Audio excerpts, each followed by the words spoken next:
All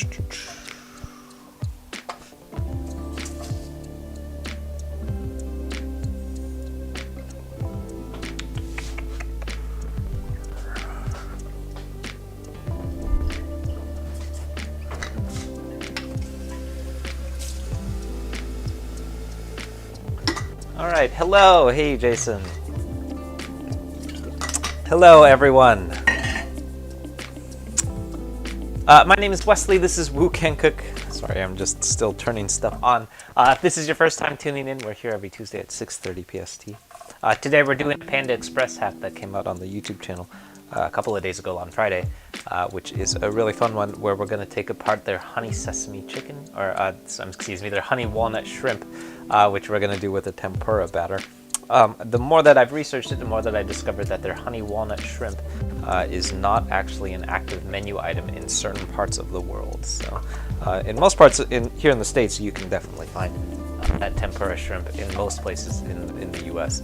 I know that in some places outside of the States, though, you can't find that dish anymore. But beside the point, Panda Express is the reason that I picked the Panda Express honey walnut shrimp, is because it's a really straightforward and pretty by the books representation of what honey walnut shrimp is. It is, by the way, not an invention, Panda Express invention. Honey walnut shrimp traces back probably well through the 50s. But its origins mostly come from Chinese American food, which makes it super interesting for the series that we're going to do, because in this series we've been taking apart of like really classic Chinese American dishes like honey walnut shrimp. General Tso's chicken was one of the first ones we did.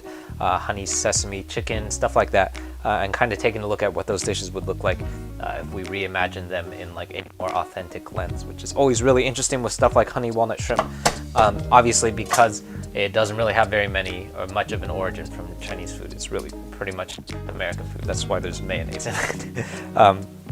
So that's going to be really interesting. The thing that we ended up with by the time I finished that recipe looks absolutely nothing like the version that comes from Panda Express, for a couple of reasons which we'll dive into. Mostly because the version that you'll find at Panda Express, just like any of the other versions that you see in most like restaurants, is very like pale. It's very pale and creamy, which comes from the use of the mayonnaise and condensed milk. So we're going to use those two things. I think you pretty much have to use those two things if you're going to call it honey walnut shrimp, just like you also have to use walnuts in shrimp. You kind of have to use the mayonnaise and the condensed milk, but to me those are the really American parts, are that really creamy aspect to it, because I don't think I've ever seen any Chinese stir fry that has mayonnaise in it. But we're going to add a couple of different things to it. Mainly, the thing that stands out to me the most that we added was the chili crisp oil. So we're going to add a little bit of Lao Gan Ma chili crisp oil, which kind of gives it a little bit more of like really subtle heat, but also it just kind of adds a little bit of umami to it in a way that's like really lacking in the original, in the like more traditional version that you'll see in most stateside restaurants. So we're going to take a look at all that stuff and more. So if you have any questions, feel free to drop your questions in the chat. As always, if you're looking for the recipes, those always live over on the YouTube channel. They're out every Friday. So last Friday was when this recipe came out. And if you haven't checked that out, yeah, they're always over on the YouTube channel, which is at youtube.com/woocancook. That's the YouTube channel at the bottom of the screen if you're watching on Reddit. And if you're watching on YouTube, it's the channel you're already on. Good job. Make sure you subscribe though. Cool. So kicking things off, as with pretty much every stir fry that you'll ever see me do, this is 4 cloves of garlic. I think that was actually 5 cloves of garlic because I had 1 extra clove of garlic. And then next is going to be, this is about an inch or about a single tablespoon's worth. It's kind of hard to measure with ginger, of fresh ginger. So this is also not super fresh ginger. When you see your ginger starting to go, what the first things that you'll notice is that it's not super solid. It just kind of gets mushy.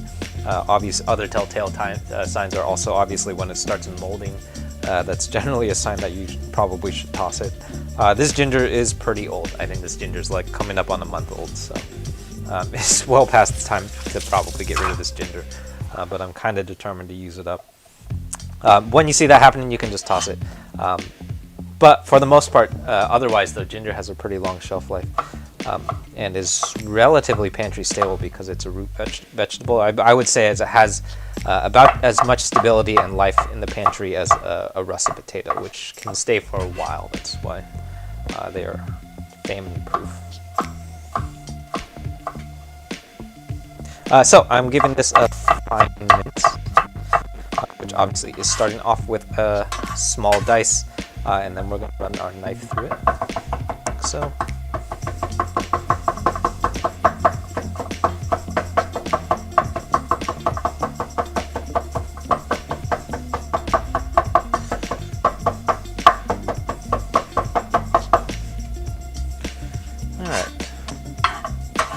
With fine minces, I always say this, but with fine minces, really the key to a fine mince is honestly just persistence and making sure that your knife is really sharp. And then after that, it's just how badly do you want this to be a fine mince, and how much do you not care? Sometimes I give up because I don't care. So there's our ginger. We're going to set these two aside. You'll often see me using these two elements in a lot of stir fries because they work as the sort of fundamentals of umami as we sort of like start, build, and stack things. I'm going to start that stove up too, so we're not waiting. And that is it, I think. Yeah, that's it. That is, by the way, the only two fresh veggies that we're using in our stir fry today. Jason, you're behind already. Oh no. We could slow down. This is actually probably that was probably the fastest part of the stir fry. By the way, if you're following along and you want to cook along with me, the YouTube channel, anytime that you follow the live stream on the YouTube channel, has a list of all of the ingredients that are going to be in the thing that we're cooking, which means that if you go through and find all of the things that you need, which are pretty easy in this case, right, you pretty much just have to make sure that you have shrimp. The rest of the stuff is relatively accessible in your pantry. You can cook along with me, which is fun.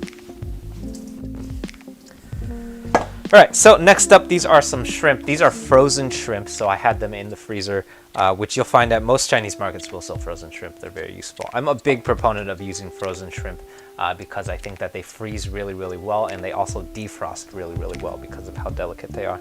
There was no microwave involved. This was literally just sitting in a bowl of water for about 5 minutes, and they're defrosted, which is really nice.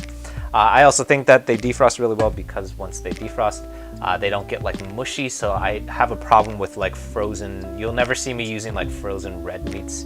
You probably won't ever see me using like frozen salmon or frozen cod, stuff like that, unless I'm in a real pinch, because I don't think that they defrost really well. I find that the texture of those meats and proteins, they change really dramatically once it freezes and then defrosts. I know for sure that red meats like flank steak, it will basically the color of the steak itself will actually change colors. So it goes from like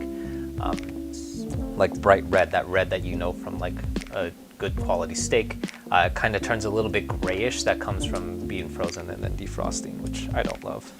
Shrimp, on the other hand, does not really lose much quality when you freeze and then defrost it. So,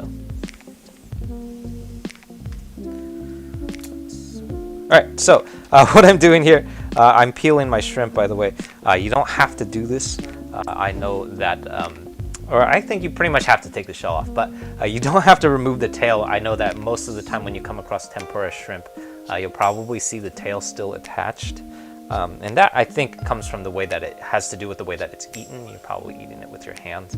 I personally, a big gripe of mine is when I find shrimp in stir fries that still have the shell on it, because it's really annoying to have to deal with the fact that your shrimp still has a shell on it while you're eating. And you kind of have to like pick the thing out of your stir fry with your hands and then peel it, which is really gross. So for me personally, I like to make sure we're going to peel these things, but if you want, you can definitely leave these tails on for sure. Yeah. Hey, there's Hamchar. That's Hamchar, by the way, everyone. Hamchar is the hamster that eats ramen every time somebody subscribes. Oh, this camera is way too high. If you subscribe on YouTube, please feed him. He only gets to eat when somebody subscribes, which is right now. That's the hamster. It's also really cute. It's my favorite hamster. All right. So next up, by the way, if you're looking or if you're shopping for frozen shrimp, You can also find the stuff pre-peeled and pre-deveined, which is nice. I haven't been able to find it lately. I think it's probably the market that I'm going to just doesn't carry it. It costs a couple bucks more, but you will save a solid 10 minutes if you buy that stuff, which I am also a big proponent of. So nice shortcuts. Cool. Today, by the way, we're cooking for. I'm cooking for 2 neighbors, so we're cooking for 3 today. This will serve like 2 hungry people or 3 mildly hungry people, I would say. It serves 3. Today we're doing that with 12 shrimp. What we're looking for is about a half a pound of shrimp. So this is a dozen. If you're trying to feed a larger family, you could use more, and you could probably stretch the sauce out without having to change the recipe at all. You could probably just use more shrimp and you'll be okay. If you're trying to be cheap, you can also buffer it with a little bit more walnuts, which is going to be a little bit cheaper. Walnuts also kind of expensive though. Cool. So by the way, what was I gonna say? Oh yeah. By the way, so I'm just throwing these shells out. But if you're particularly into food waste, if you want to save this stuff, I don't have a use for it because I'm not planning on using this sort of stuff anytime soon. But if you want, by the way, is the main ingredient in a whole cooking. I believe it's used in the that fish sauce is made, but it's also it's also the big main ingredient in tom yum soup, and pretty much every Thai soup that you'll come across uses those shrimp shells. So if you want to make that stuff, save the shells, and you'll be able to derive a lot of umami from those things. I have no plans to do that, so I'm not going to bother, but yeah.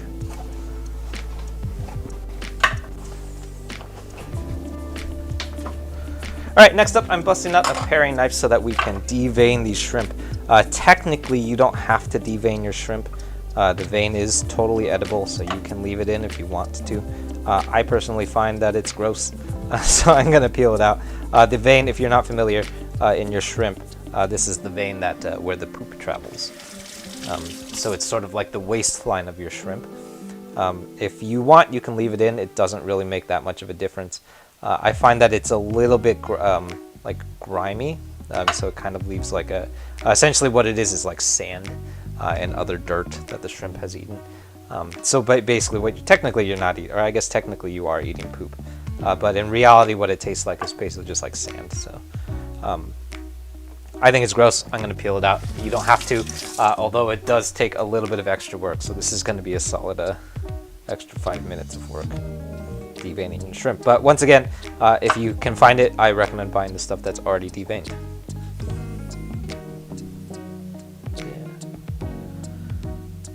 So what we're doing, so I'm, by the way, slicing the underside of our shrimp here, and if you slice deep enough, the vein should come right out. So here we go again.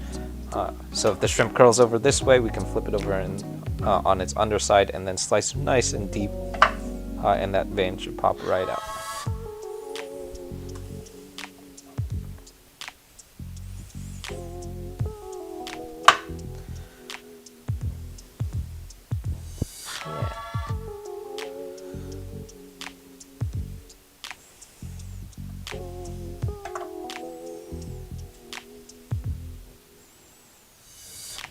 Cool.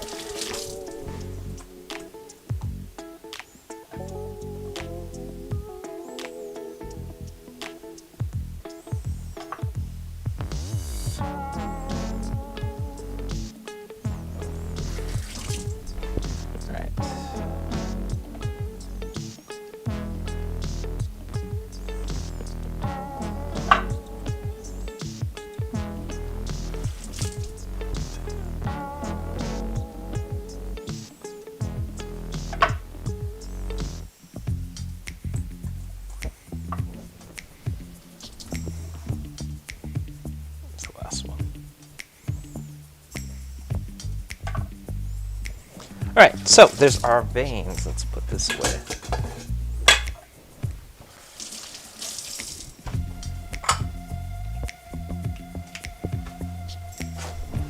Next up, we're going to set up our tempura batter. So a tempura batter, by the way, is pretty much the wettest form of batter that I have tried to deep fry.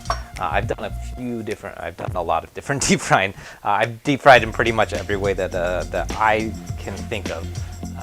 I'm sure there are other ways of deep frying, but as far as I know, the tempura batter is going to be one of the wettest ones, if not the wettest one. The only other really, really wet batter that I can think of is the buttermilk breading, which is like more of a southern, like a Tennessee southern fried chicken sort of thing. Tempura batter, on the other hand, is really, really wet. So when we talk about double frying, I find that the tempura batter is one of those situations where you absolutely do not want to skip the double fry. And we're going to talk about that in a second. So, but essentially what the double fry relates to is we're going to fry everything we're going to fry our shrimp twice. So the first fry happens initially very, very briefly. It's going to be about a minute long. And then we're going to pull it back out. It might even be briefer than a minute.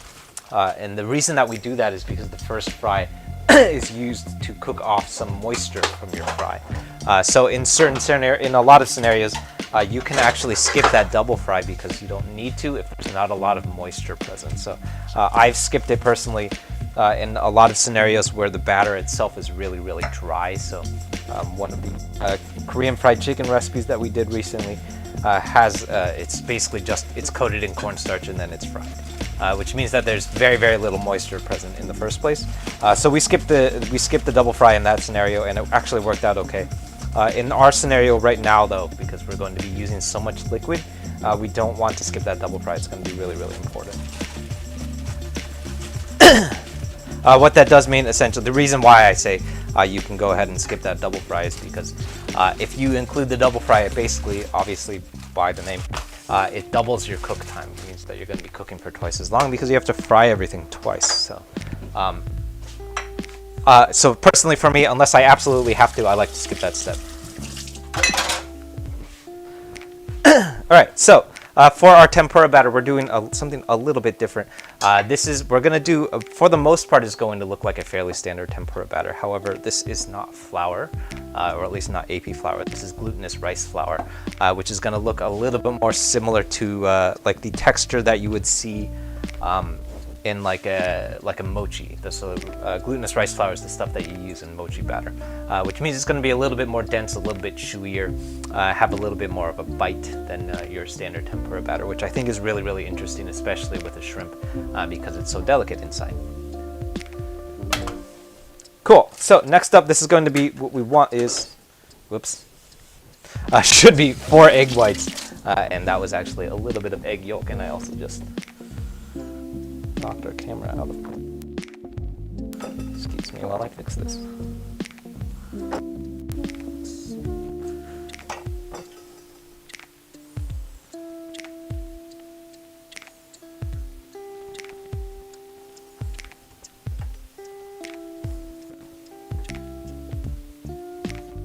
There we go. All right, so what we want here, this should be 4 egg yolks, or egg whites, excuse me. That was 1, and this is 3 other egg whites that I have left over from hollandaise sauce that I made a couple of days ago. So, but what we want here, that should be 4 egg whites, and that yolk. Don't use that yolk. That was an accident. Also a little bit lazy. And then next up, what we're going to do, this is going to be 2/3 cup, so just shy of 1 cup of soda water. So lots of people, if you don't have soda water, I have a soda stream, so this is really useful for our tempura batters. But if you don't have soda water at home, if you don't have any like tonic water or anything that's soda or carbonated but not sweetened, you can just use standard, like just regular flat water. I find that the soda water is really, really useful because what's going to happen when we start mixing this up is that soda water is going to start degassing. So it's going to start basically shake a can of soda up, it starts giving off gas, right? So when it starts creating those bubbles are going to play a part in creating lots of nice bubbles in your batter itself once it's coated in the shrimp. So.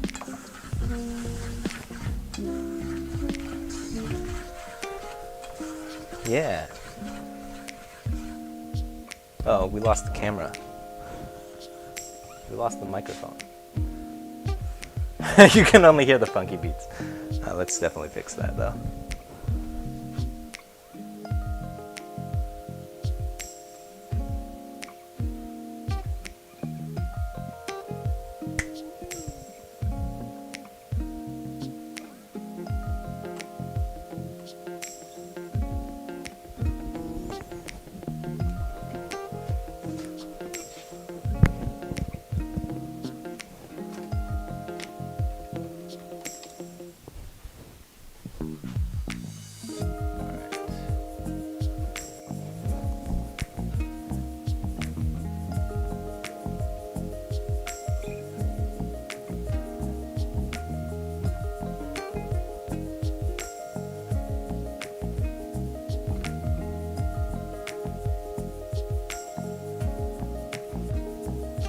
lost our still camera.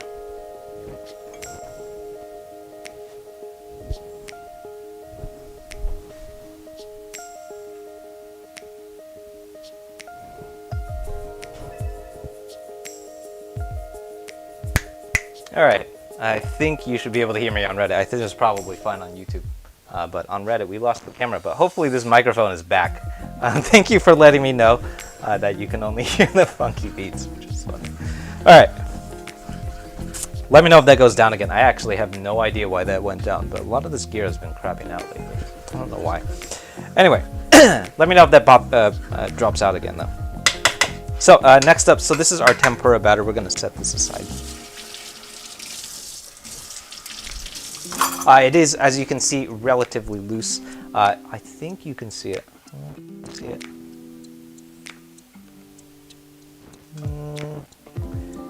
Yeah, I think you can see it. You can definitely see it on YouTube. So where all this bubbles, things are bubbling up, that's coming from the carbon dioxide gassing from the CO2 from the soda water that we used, which is really, really nice because once it's battered in our shrimp, when we add it in, that's going to give us these nice big pockets of air in our batter, which is going to be how we reach that really, really like puffy quality in our tempura batter. But so the other thing that you'll notice, so unlike a lot of the other like fried chicken batter recipes that you use, you'll notice that this has a lot of liquid in it. So that's really, really important because that means that our fryer oil is going to have to do quite a bit of work in order to cook off all of that liquid. So as it goes into the fryer, it's going to be expending lots and lots of energy trying to cook off all of this moisture. So we don't want that to be done during the time when we're hoping that it should be crisping up the fry. So in our case today, what we're going to do is that double fry, which is going to be really, really important to make sure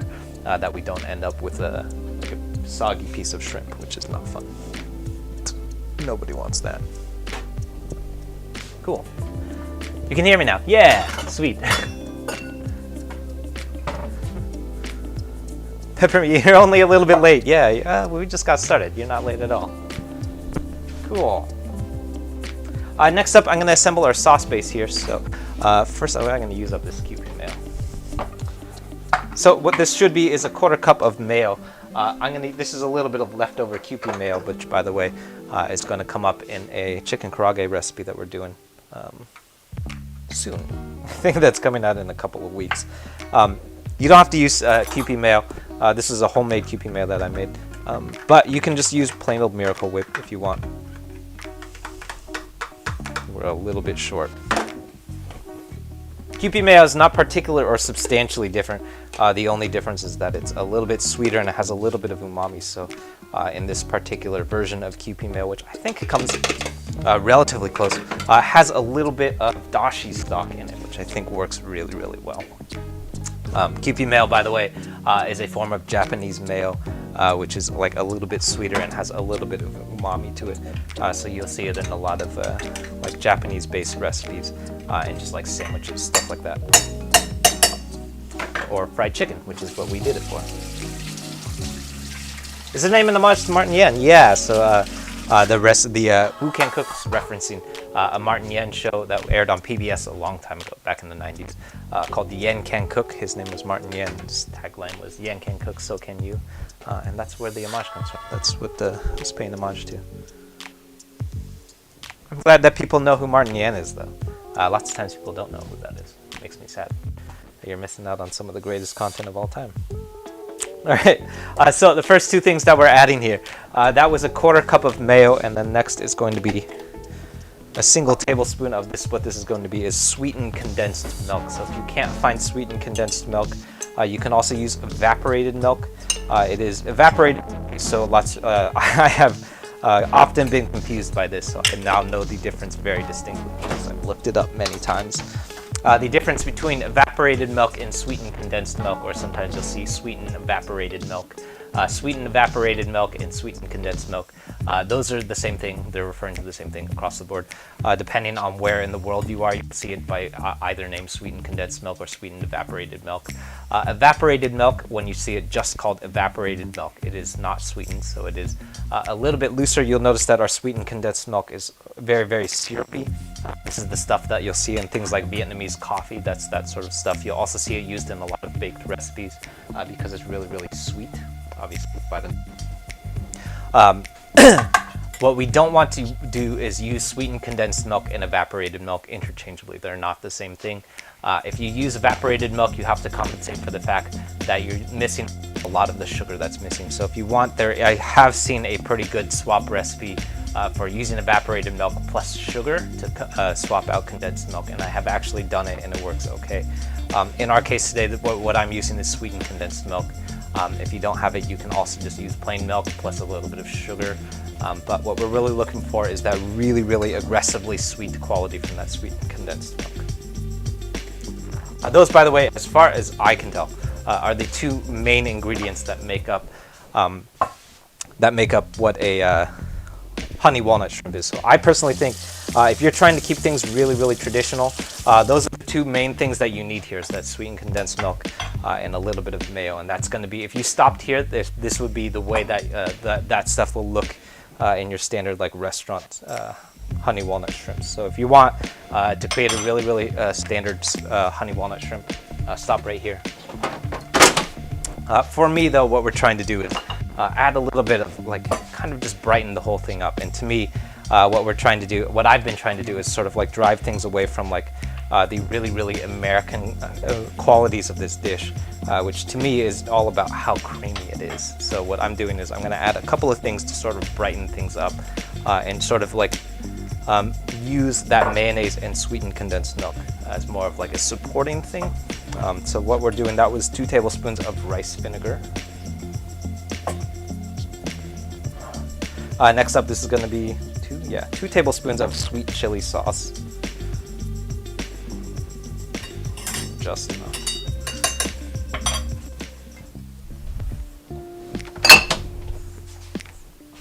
And then you'll often see me using these two elements together. So that was 2 tablespoons of sweet chili sauce, and next is going to be 2 tablespoons of honey. I like using these two things together because I find that the sweet chili sauce, it kind of adds or it complements the sweetness or the quality of sweetness that we're looking for from our honey, but with a little bit more complexity. So it just does a little bit more interesting things than if you were using straight honey. If you don't have it, you can just use more honey and it would be fine. But personally for me, those are the two things that I use in a lot of the like Chinese fried chicken things. Honey walnut shrimp, this one for sure. General Tso's chicken, honey sesame chicken, the sweet and sour chicken, the gochujang glazed fried chicken, all of those things, they include those two elements. So the honey and 2 tablespoons of sweet chili sauce. And that's where the glaze aspect comes from. So that really, really sticky quality to those fried chicken recipes, that comes from those two things. All right, one more thing. Yeah. You always watch the cooking video. Yeah, cool. Thank you. Thanks for watching. That's awesome. Ooh, lemon. Yeah, that's a good thing. The lemon plus mayo will definitely complement really nicely. Last up, so this is going to be, that was a single tablespoon of sweet chili or chili crisp oil or lao gan ma. Usually when you see chili crisp oil, it's referring to the brand. So this is Old Grandma. That's what lao gan ma is referring to. As far as things that don't belong in this recipe, that sweet chili sauce and this lao gan ma, those are the two big things that you won't see in it. And that's why you'll notice, so the color of our glaze here, what it should be in a really traditional honey walnut shrimp, is like very, very pure white. You want it to be like eggshell white. Obviously we don't have an eggshell white anymore. This is going to be kind of like orange red. And that's gonna like change up the presentation of your finished dish quite a bit. But I think it actually complements really nicely. And basically what's gonna happen is that mayonnaise and that sweetened condensed milk is gonna be pulled back into the background of our stir fry a little bit. And that's gonna be like a little bit less creamy, a little bit like less aggressively sweet. And we're gonna have a little bit more interesting like depth of flavor coming from those two ingredients. Is that it? I think that's it. Yeah, I think that's it. Cool.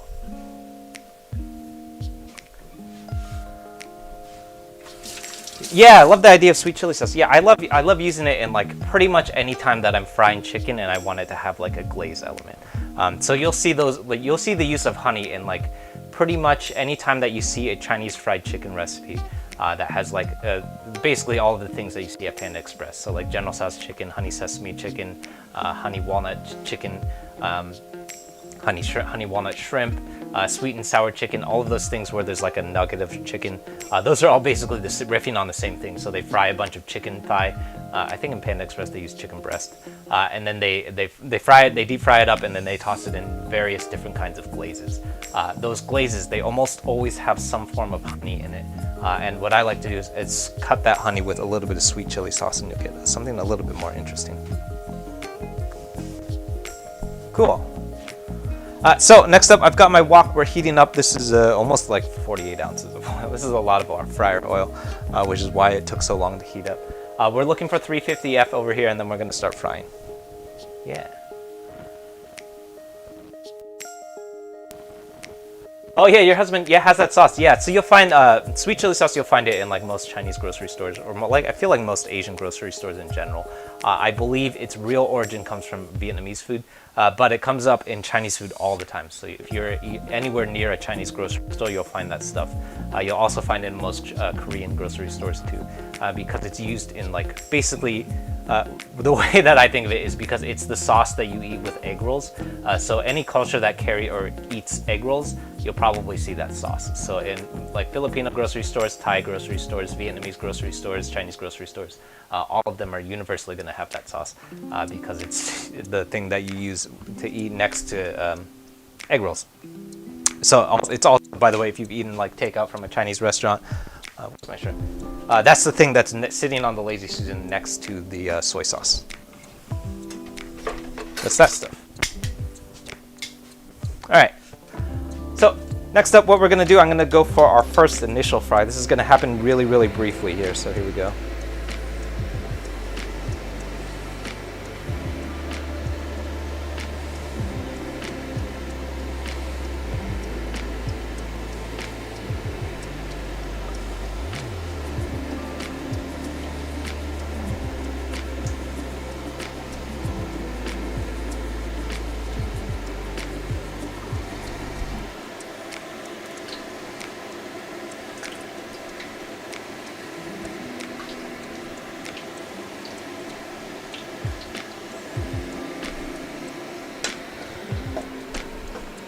Yeah. Cool. So we're gonna let that go for our first initial fry. Should be about a minute and a half maybe. We're just looking for it to pick up a little bit of color and kind of just let that batter set. And then from there we're gonna pull it out and then let it rest basically just long enough for the fryer to heat up again. And then we're gonna add it back, and that's gonna get us a nice crispy piece of fried chicken. Or fried shrimp, not fried chicken. Excuse me.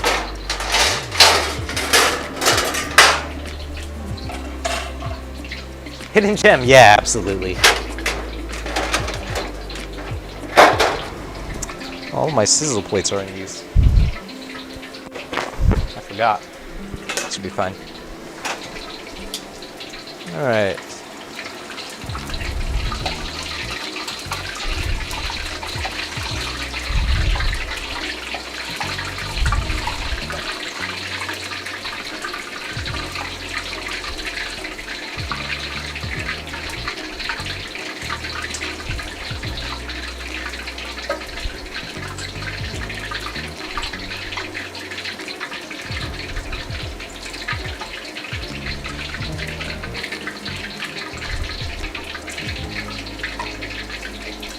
I'm frying these, by the way. This is 12 at a time. What I usually like to say is don't go over 10 at a time but I wasn't gonna fry 10 plus 2, so here we are. That's how it goes. So here's our finished first fry of our shrimp. Shrimp, by the way, very, very delicate. So at this point, you could probably even eat this right now and it would be cooked all the way through.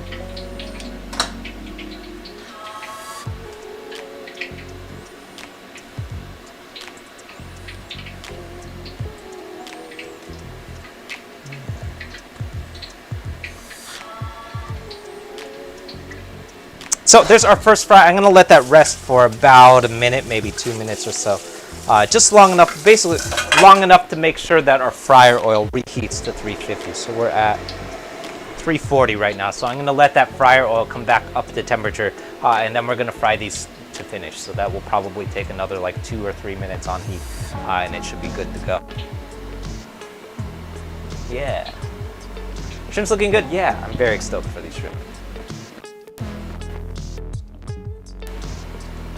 The wok gets to a really high temperature, yeah. So the reason that I always deep fry in this wok, so I know most people, when you deep fry, you'll probably see most folks deep fry in something very heavy, usually a Dutch oven. Most of my friends fry in a Dutch oven, mostly because the reason I think it is because they don't want it to tip over, which is very concerning every time that I fry in the wok. You never ever want to tip over fry oil. It's very scary. What I like to do, the reason that I like frying in a wok is for the same reason that I like stir frying in a wok, is that you can change directions with fryer oil very, very quickly. So you can kill the fire and the fryer oil will actually change. If you do that in a Dutch oven, it won't do anything because the Dutch oven is retaining all of the heat. So if you're at 350 and you're frying and you suddenly want to bring the temperature down, the only way that you can do that is waiting. It will take quite a while with the fryer. On the other hand, you can change that temperature pretty quickly, and it will actually do something when you change the temperature.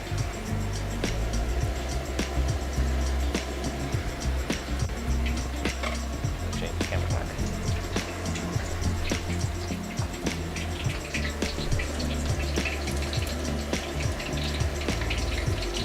All right, let's go for our second and final fry here.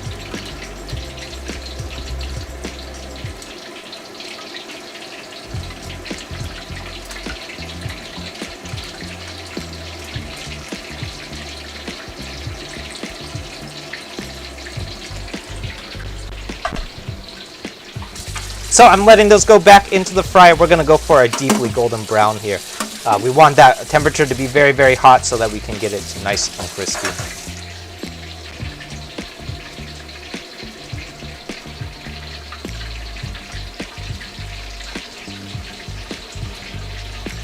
You've eaten a traditional Cantonese. Oh my god, the chat's moving too quickly.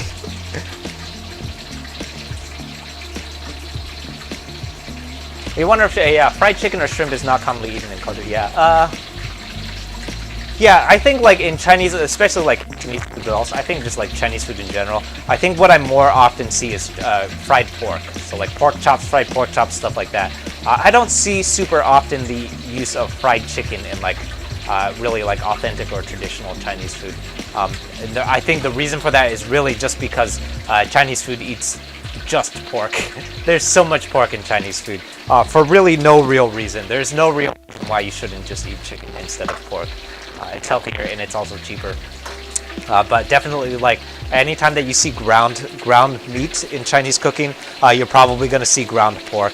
Anytime that you see like a chop or a loin of something, that's probably going to be pork. And I really think it just has to do with like the cultural differences. And there's no real, you won't really taste much of a substantial difference just by swapping in chicken. So I do it all the time. It's cheaper. It's something that you would generally have on hand more often. And I stand by it.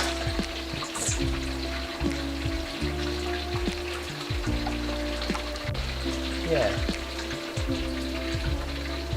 What do I do with the oil when it's done? Yeah, that's yeah, good question. That's not a new question. That's a really common question. That you shouldn't be ashamed of that. So what do you do? What I usually do with this fryer oil, this is actually the second time I think that I used it, and I actually just used it. I was super annoyed because I just finished filtering it. I think I used it on Sunday most. Yeah, I fried something for Super Bowl Sunday. So what I usually do is after I finish frying it, I'll pass it through a coffee filter. So I like to use a cold brew coffee filter because it's reusable. And then, so if you pass it through that coffee filter, you can reuse it a few times. I think usually like 3 or 4 times you can get away with using that. After that, you need to take it to an oil dump. The commercial kitchen that I work out of for our pop-up actually has an oil dump, so that's usually where I dump this stuff. Yeah, usually 3 or 4 times, pass it through a coffee filter, and you'll be able to reuse it at least 3 or 4 times. Kind of depends on sort of depends on like what you fry. So for something, if you're frying something really light like chicken, you can definitely reuse it a few times. The main thing you want to do in chicken, reuse that fryer oil, is separate the things that you fry. So if you're frying chicken, don't also fry donuts in it. Or more likely, if you're frying donuts, don't also fry chicken in it, because your donuts are going to taste like chicken. Or because your chicken's going to taste like donuts, which we don't want. So savory, you want to separate those. Probably something for very, very biased like the shrimp, we probably want to use separate oils for that. I'm probably not gonna, but you want to be careful about reusing the oils for things that cross, because they're going to taste very, very different.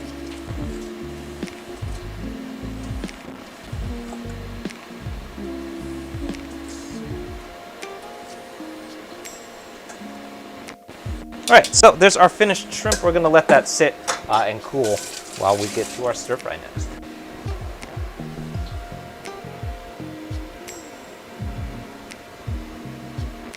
Ooh, homemade dumplings. Yeah, that's my favorite. My parents, we have always made homemade dumplings for Chinese New Year. That's like kind of like our New Year's tradition, which recently I found out is a tradition because it's a thing that happens in northern China. My mom said we were from northern or southern China. I forget. Anyway, it's a tradition in Chinese cuisine. We make them together. My mom made them without telling us, and she just started cooking it without telling us, or started making them without telling me, which was I kind of bummed out about that. I really wanted to help make those. Right. So next up, I'm pouring out my oil very carefully. I can't overstate enough. When you pour your fryer oil out, do it very, very carefully. This stuff is very hot and very dangerous.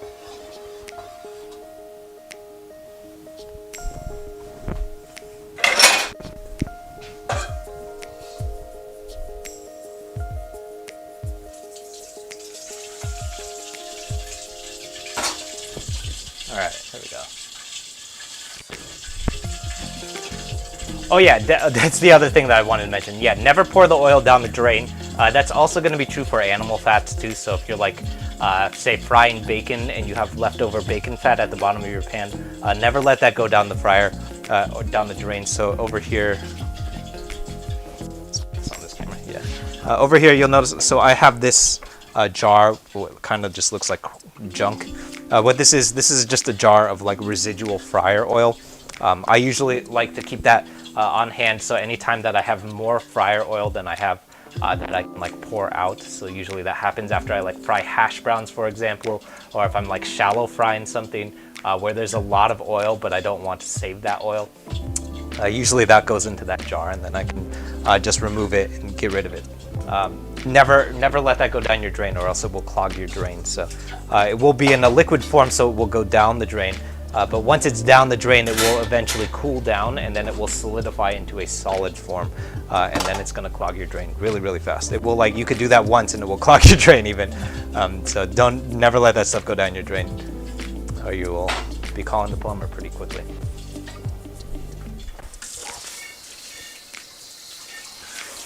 So that's our oil. Next up, I'm going to heat our wok as soon as I get the stove started. So I just rinsed out our wok. What I'm going to do is reheat it and let some of that water kind of burn off, and then we're going to get to our wok fry next. Greg, do I save the oil? Yeah, so I just finished talking about that. So I just poured out this oil. You'll see it here in these 2 bowls over here, because it doesn't fit into one bowl anymore. I poured it out, and then what we're going to do is I'm going to save that. I'm going to let it cool down. So this is the reason why I was annoyed that I just finished filtering this oil. So we have to let it cool down, which usually will take, for me, for that much oil, will take almost 24 hours. So it will have to be sitting there for quite a while in order for it to come back down to cold temperature so that it can be handled. But once it's cold, pass that through a coffee filter. I use a cold brew coffee filter because those are reusable. And let that pass through a coffee filter. It's going to remove not just like the particulates, so like leftover batter, stuff that's kind of like stuck behind, but it's also going to pull out like a lot of the grime oil, and that's going to let you reuse it a few times. So I think I usually get for this much oil, like usually I don't fry with this much oil, but for this much oil, probably 5 or 6 uses before you got to throw it out. Eventually, and this is true for all oil, eventually you will have to throw it out. So if you have a lot of oil, like commercial fryers, those things, that's why they stretch oil for so long. That's why some of those commercial fryers will use the same fryer oil for like a year. Sometimes you'll see in like donut shops. But eventually that oil, it starts getting really, really dark, and then it starts imparting that color onto the thing that you're frying. So at a certain point, you will eventually have to throw the oil out, but you can go quite a while before you have to throw it out. Yeah. Cool. Well, many watchers. That's probably why the chat is moving so fast now. I just realized. Hello to everyone just tuning in, by the way. My name is Wesley. This is Woo Can Cook. If this is your first time catching one of these streams, we're here every Tuesday at 6:30 PST. Today we're doing a honey walnut shrimp that originally I started riffing off of the Panda Express honey walnut shrimp, but we've gone way off the rails at this point because it looks nothing like a honey walnut shrimp anymore. Real quick, we could take a look at, here's what we just finished doing. So over here, this is our finished shrimp, and over here is our sauce. If you've ever made a traditional honey walnut shrimp, this should be like pale white. It should be the color of mayonnaise. Today we're doing adding a number of different things to our honey walnut shrimp. Namely, that's a little bit of chili crisp oil and a little bit of a sweet chili oil, sweet chili sauce, which is why it's like bright orange. Today, I think I added those two things because I think it's going to drive us into a more of an umami quality to it. So, if you're looking for that stuff, definitely head over to the YouTube channel. Check out what's going on over there. We've got new recipes about every Friday. Yeah, if you're watching on Reddit, that's the YouTube channel at the bottom of the screen. Lots of cool stuff coming up over there every Friday. This Friday coming up, we're coming out with, it's a Hawaiian breakfast congee, which is it's from a really popular restaurant in Oahu called Cocoa Head Cafe. We did a Chinese congee, which is like a rice porridge, but they do this rice porridge congee that's like really fancy. It has a whole bunch of stuff in it, and we recreated that.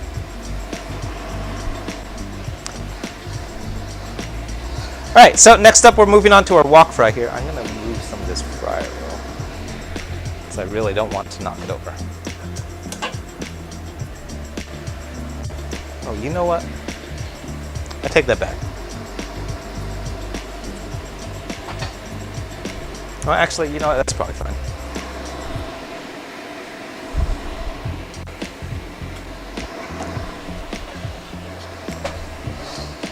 I'm feeling lazy, so I'm not going to candy our walnuts, but if you're following along, what we should have done probably before we even started frying, we should be doing is candying our walnuts, which is very simple.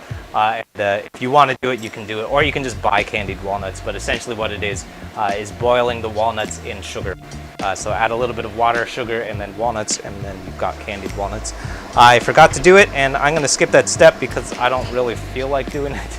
And I also don't particularly care, but if you really care, make sure that you do that step or just buy candied walnuts. All right, so here's our aromatics. That's my garlic and ginger going in.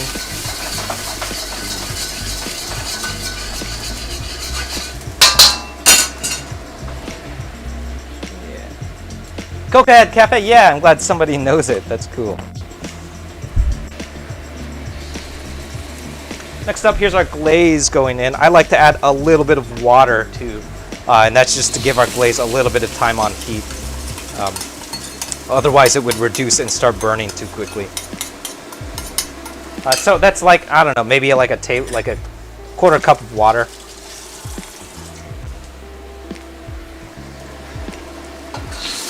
And really what we're just trying to do is give it a little bit of extra time on heat so that our glaze has a little bit of time to just like kind of like bloom some of that, some of those really raw qualities out. So there's some of these sauces, especially like that sweet chili sauce, but also the honey too, have a quality about it where it's like it's a little bit aggressive and it has a little bit more, yeah, I guess just like aggression and like taste up front when you eat it raw. So what I like to do is make sure that that stuff has a little bit of time on heat.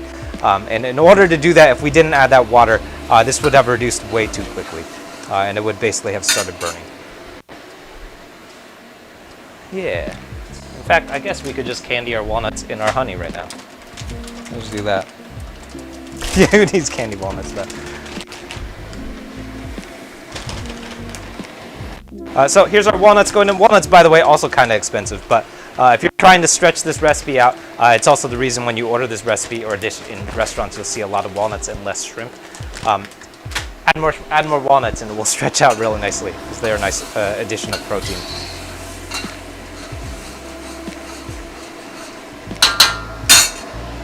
Yeah. Cool. So the really important, maybe the most important thing that you need to do anytime that you're frying chicken, anytime that you're frying anything that's battered, and also chicken wings, stuff like that, general chicken, all those things that like if it's got batter on it, you just deep fried it and you're also going to toss it in a glaze. The number one most important thing, probably more important than the fry itself, is make sure that that glaze is reduced. So right now, because it's so loose, if we were to try and add our shrimp in now, what you would have ended up doing is sort of like waiting for this to reduce while the shrimp is in the wok. So you never want to find yourself in that situation because what's going to happen is you're going to leave the shrimp in the wok and it's going to reduce with all of that moisture in there, which basically what's going to happen is the shrimp is going to start boiling and it's going to boil off the skin or like the crispiness of the thing that you just finished doing. So very important. Before it goes in, this should be fully reduced. So we should have like a fully like glazed texture to our wok fry before the shrimp goes back into the wok. Otherwise, you're going to end up with mushy shrimp, which is not what we're after.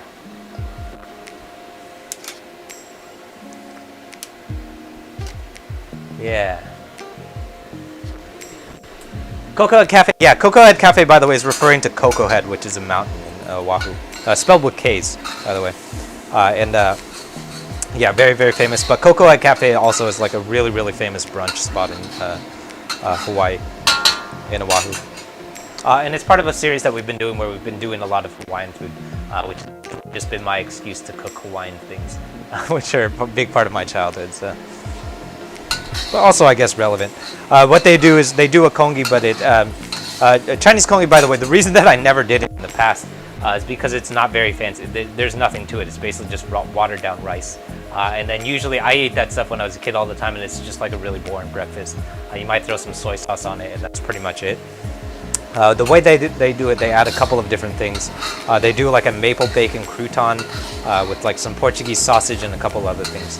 And it was substantial enough and interesting enough where I saw it and I was like, this is a good thing, a good reason to make some congee. Yeah.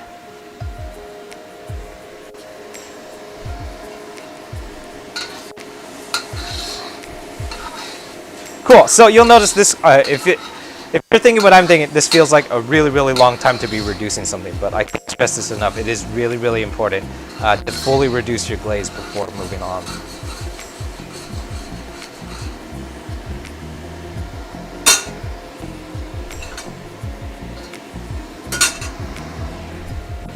Yeah. Actually, now that the more that I think about it, I feel like you absolutely don't need to candy your walnuts because you can candy the walnuts in the glaze itself. So. As I look back on the recipe, you could probably skip that step and then just candy it in the glaze like this.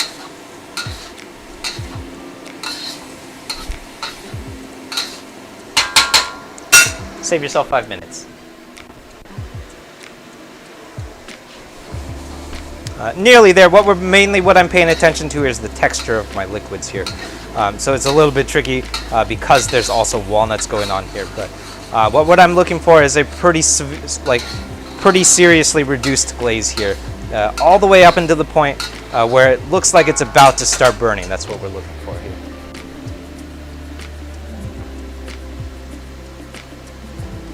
Ooh, big cafe culture in Australia. Yeah, totally. The best flavors take time. Yeah, exactly. Be patient. It's really, really important. Probably the most important step to any fried glaze.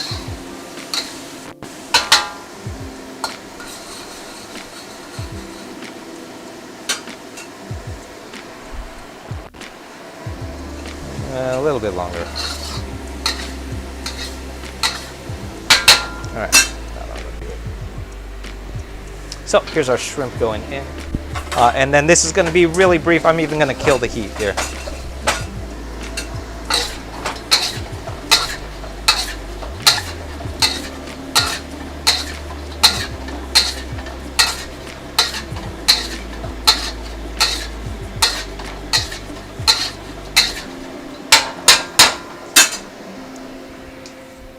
That is it.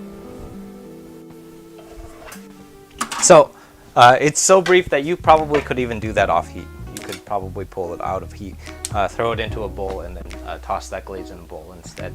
What I usually do, because it's a wok, I usually just throw the shrimp into the wok, but kill the heat, so we're not on heat anymore, so you don't have any concern about overcooking the shrimp. Or chicken, or whatever it is that you happen to be frying.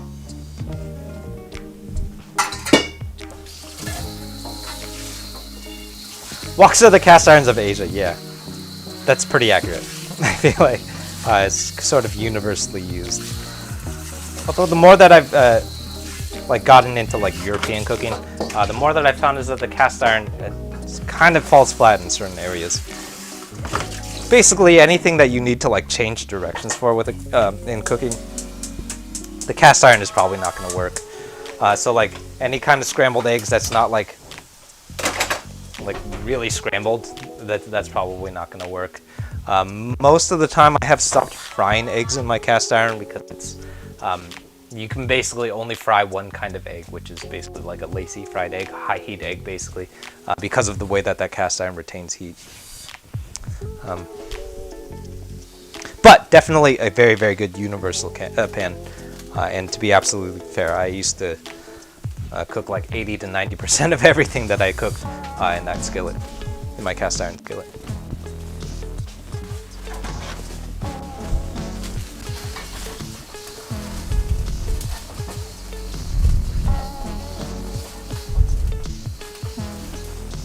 All right. Let's serve this up.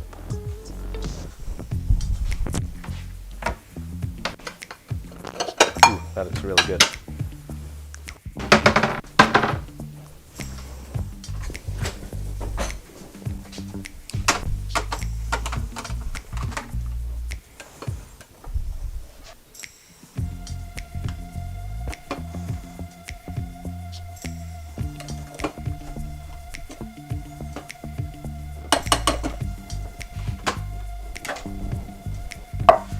All right.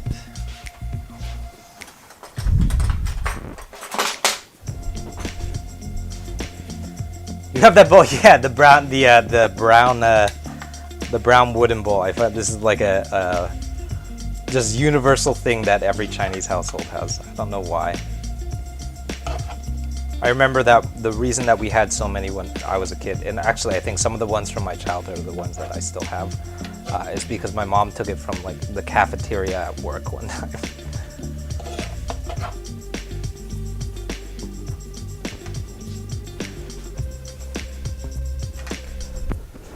All right, so in the original recipe, I think I finished it with green onions, but I forgot to buy green onions, so I do have this cilantro here though, so I'm gonna finish it with some cilantro instead. Also optional, but I do think it just needs a little bit of copper color.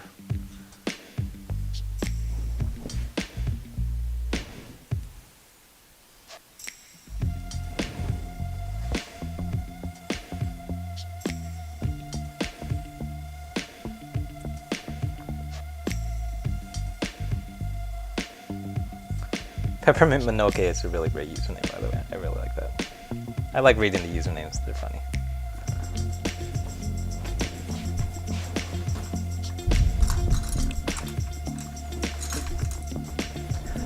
Okay, so if you're more familiar with a honey walnut shrimp, you've probably seen this recipe in a lot of Chinese restaurants.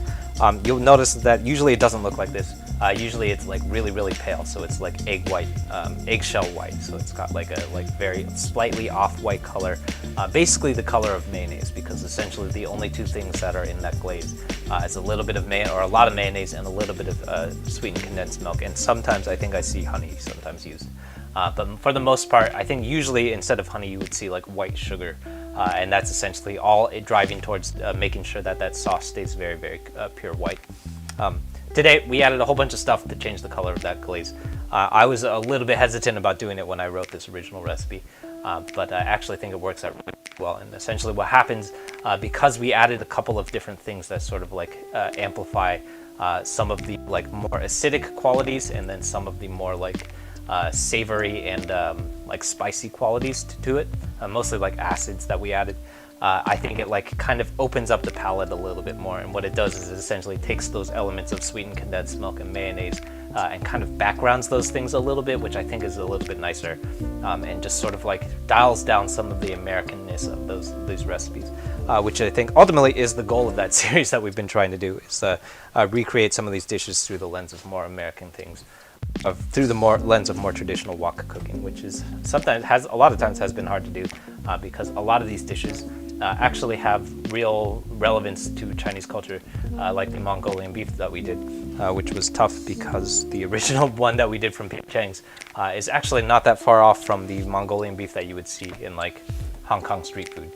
So today, this one's super fun because there's no real precedence for like honey walnut shrimp anywhere outside of like American food. I think I read at a certain point it has some sort of background in like Hong Kong street food, but for the most part it really just comes from America, obviously because it's got mayonnaise in it. So really interesting approach.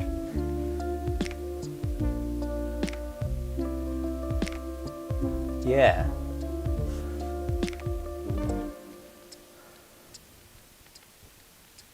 Ooh, gluten-free muffins, yeah. Actually, that's another thing that I noticed, which happened kind of indirectly and accidentally, but this might be one of the first recipes that we've done that is completely gluten-free, which is purely by accident, but is happening because there's no soy sauce in this recipe, and there's also no flour. Usually when we don't use soy sauce, we're probably baking something that will have AP flour in it. The glutinous rice flour, though, makes it gluten-free. So, by the way, glutinous rice flour, it's in the name, but glutinous spelled with an I. It does not contain gluten, even though it does say the word gluten in it. Does not contain gluten, which is a little bit confusing, I know. Yeah, me too. Yeah, I really like the addition of the sweet chili sauce. I think it just kind of reimagines it a little bit more, and just sort of like kind of dials back that use of the mayonnaise, that's been like a thing. Anytime that I've had honey walnut shrimp, it's been the thing that always bugs me, is that it's a little bit too desserty, which is a little bit weird with a dish that has shrimp in it. And I've always thought that it's like almost tastes like a dessert dish because of how sweet it is. Definitely if you get it with like really, really candied walnuts, it is very dessert heavy because you're basically eating a candied walnut, or you are eating a candied walnut. So it's very like oriented around being a dessert dish, but you're eating it with shrimp, which is weird. So to me, that's always been a little bit of a weird dichotomy. Ooh, salt and pepper shrimp. I might do that next. That's really good. We just did a salt and pepper cod, which was really tasty, and I will probably attempt a salt and pepper shrimp soon. Somebody requested that I do a salt and pepper shrimp, but I ended up doing a salt and pepper fish instead because I wanted to cook fish. But it's really essentially the same thing. A salt and pepper fish, salt and pepper shrimp is essentially the same thing, except one uses shrimp and one uses fish. Same thing. Yeah, punk rock lobster is also a great username. What breading do we use? Yeah, so the batter that I use is a pretty straightforward tempura batter. It leans a little bit heavier into the dry, so it makes it a little bit thicker. The main difference that is making it like this really, really puffy quality is that we used glutinous rice flour instead of AP flour. Usually the tempura batter that I usually use is equal parts cornstarch, AP flour, and water, or soda water. What we used today was a cup of glutinous rice flour and then 2/3 cup of water. So we dialed back that water a little bit and used glutinous rice flour, which is going to be a little bit chewier and is a big part of what is making this whole thing kind of puffy like that. Is coming from that glutinous rice flour. It's also a little bit chewy. Glutinous rice flour is the stuff that you would use in mochi and other doughy rice things that you would eat. The only one that I can think of are tongyuan, other things that lots of people probably don't know. But mochis, that's probably a big thing, the mochi rice balls. That all use is glutinous rice flour. The reason that I have it is because we made jindwei a little while ago, which is a sesame rice ball. It has this really, really chewy quality to it, and that's what we use. Yeah. Looks impeccably yummy. Yeah, thank you. Cool.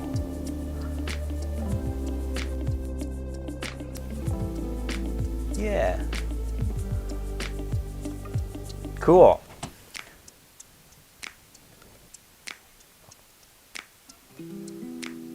Yeah, the sweetness of the honey cancels out some of the spiciness too, yeah, for sure. Works nicely. Cool. All right, thanks everyone for tuning in. My name is Wesley. This is Wu Can Cook. If this is your first time catching one of these streams, we're here every Tuesday at 6:30 PST. Generally, what we'll be cooking are things that have been have recently come out as YouTube recipes over on my YouTube channel. So every Friday we have a new recipe. This one came out last Friday. It's part of a whole series that we've been doing, where we've been reimagining a lot of dishes that come from really classic, iconic Chinese American food, like honey walnut shrimp, for example, which is a very, very Americanized Chinese dish, in that it really has no real cultural relevance to Chinese food. It really just comes from American food. That's why there's mayonnaise in it.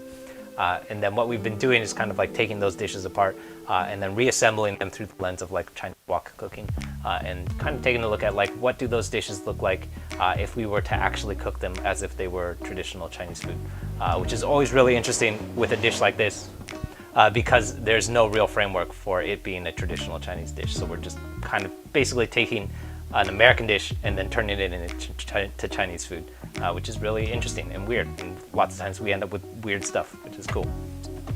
So that series, there's a whole bunch of stuff in that series. We've done a bunch of things from the Panda Express menu. We've also done a bunch of things from the PF Chang's menu, which has been really fun. So if you're interested in stuff like that, definitely head over to the YouTube channel and check out what's going on over there. Lots of fun stuff coming up. We're working our way up to 6,500 subscribers by the end of the month. So if you want to help us hit our subscriber goal, please hop over and subscribe. This Friday coming up, we're going to be making a breakfast congee that comes from the Cocoa Head Cafe in Oahu, which is probably the most complicated breakfast rice porridge that I have ever made. So that's coming up this Friday, and I'm really excited for it because it's really, really delicious. And then we're going to cook through it live on Tuesday next week. So cool. Thanks everyone for tuning in. By the way, if you're here local in the Oakland or the Bay Area, we've got this pop-up where we're doing fried rices and other things in the wok burner every Friday at Federation Brewing in Oakland. So if you're here local, come find us. We've been doing lots of fun stuff every Friday. Cool. All right. Thanks, everyone. I'll see you soon. Bye. Tastes like strawberries on a summer evening, and it sounds just like a song. I want more berries and that summer feeling. It's so wonderful and warm. Breathe me in, breathe me out. I don't know if I could ever go without. I'm just thinking out loud. I don't know if I could ever go without watermelon sugar high, watermelon sugar high, watermelon sugar high, watermelon sugar high, watermelon sugar. Strawberries on a summer evening. Baby, you're the end of June. I want your belly and that summer feeling, getting washed away in you. Breathe me in, breathe me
diamond eyelashes, silver white winters that melt into springs. These are a few of my favorite things. When the dog bites, when the bee stings, when I'm feeling sad, I simply remember my favorite things, and then I don't feel so bad.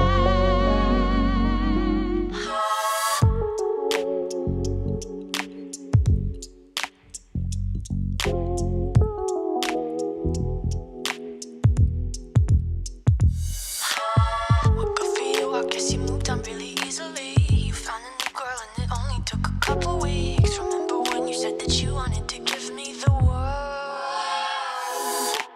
And good for you, I guess that you've been working on yourself. I guess the therapist I found for you should really help. Now you can be a better man for your brand new girl. Well, good for you, you look happy and healthy. Not me, if you ever cared to ask. Good for you, you're doing great out there without me, baby. Gotta wish that I could do that. I've lost my mind, I've spent the night crying on the floor of my bedroom. But you're so affected, I really don't get it. But I guess good for you.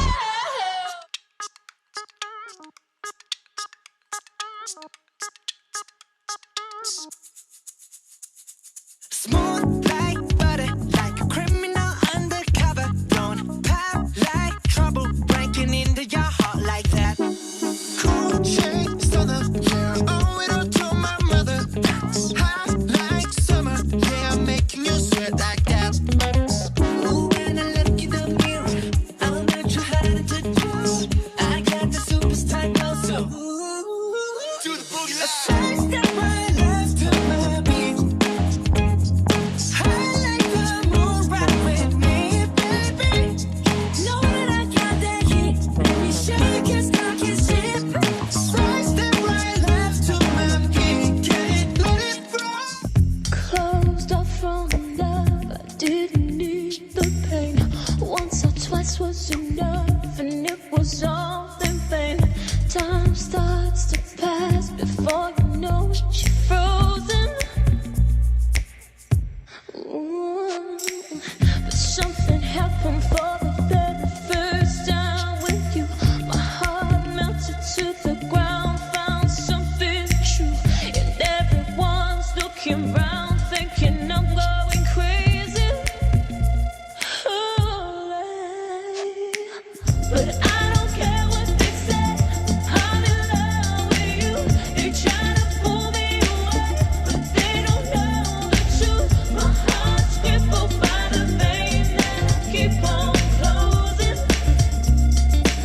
You cut me open and I keep bleeding, keep bleeding. I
you stay until tomorrow.